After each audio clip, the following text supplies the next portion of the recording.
టీడీపీకి సినీ గ్లామర్ ఎక్కువ. ఎన్టీఆర్ హయాంలో అయితే సినీ గ్లామర్ తో ఆ పార్టీ నిండుగా కనిపించేది. ముఖ్యంగా Mohan Babu active role play చేశారు. కానీ చంద్రబాబుతో విభేదించి బయటకు వెళ్లిపోయారు మోహన్ బాబు. ఇప్పుడు అదే మంచు కుటుంబం టీడీపీకి దగ్గరవుతుందా అన్న సంకేతాలు కనిపిస్తున్నాయి. తెలుగుదేశం పార్టీలో సుదీర్ఘకాలం పనిచేసిన మోహన్ బాబు ఎంపీగా కూడా ప్రాతినిధ్యం వహించారు.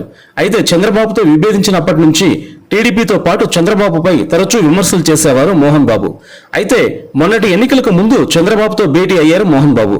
అప్పట్లో మోహన్ బాబు కుటుంబానికి టీడీపీ సీటు ఇస్తారని కూడా ఒక టాక్ ఉంది. కానీ అది జరగలేదు.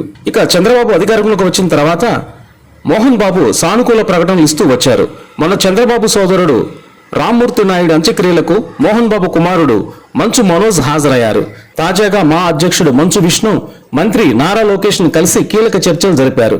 తన సోదరుడు డైనమిక్ మినిస్టర్ నారా లోకేష్ తో చర్చలు విజయవంతమయ్యాయని ట్వీట్ చేశాడు మంచు విష్ణు. ప్రస్తుతం ఈ ట్వీట్ వైరల్ అవుతుంది. ఇన్ని రోజులు చంద్రబాబుకు దూరంగా ఉండే కుటుంబం ఇప్పుడు ఎందుకు దగ్గరవుతుందన్నదే చర్చ. వైఎస్ జగన్ తో మంచు మోహన్ బాబు కుటుంబానికి బంధుత్వం ఉంది. జగన్ చిన్నాన కుమార్తె విష్ణు భార్య.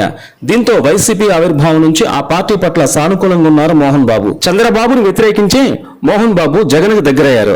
2018లో అయితే ఏకంగా విద్యార్థుల ఫీజు రీయింబర్స్మెంట్ కోసం తిరుపతిలో ఆందోళన దిగారు. చంద్రబాబు సర్కార్ కు వ్యతిరేకంగా వ్యాఖ్యలు చేశారు. 2019 ఎన్నికల్లో వైసీపీకి మద్దతుగా ప్రచారం చేశారు. అయితే ఆ ఎన్నికల్లో జగన్ గెలిస్తే తనకు తిరిగిలేదని భావించారు మోహన్ బాబు. కానీ గత 5 ఏళ్లుగా మోహన్ బాబును జగన్ పట్టించుకోలేదు. ఎటువంటి పదవి కేటాయించలేదు. దీంతో మోహన్ బాబు సైతం జగన్ కు దూరం అయ్యారు. చంద్రబాబుకు దగ్గరయ్యారు. ఏపీలో కూటమి గెలిచిన వెంటనే మోహన్ బాబు శుభాకాంక్షలు తెలిపారు. అయితే ఎన్నికలకు ముందే తాను లోకేష్ కు వ్యతిరేకంగా మంగళగిరిలో ప్రచారం చేయడంపై క్షమాపణలు కోరారు. అదే సమయంలో టీడీపీ నాయకురాలు భూమా అఖిలప్రియ సోదరిని మోహన్ బాబు కుమారుడు మనోజ్ వివాహం చేసుకున్నారు.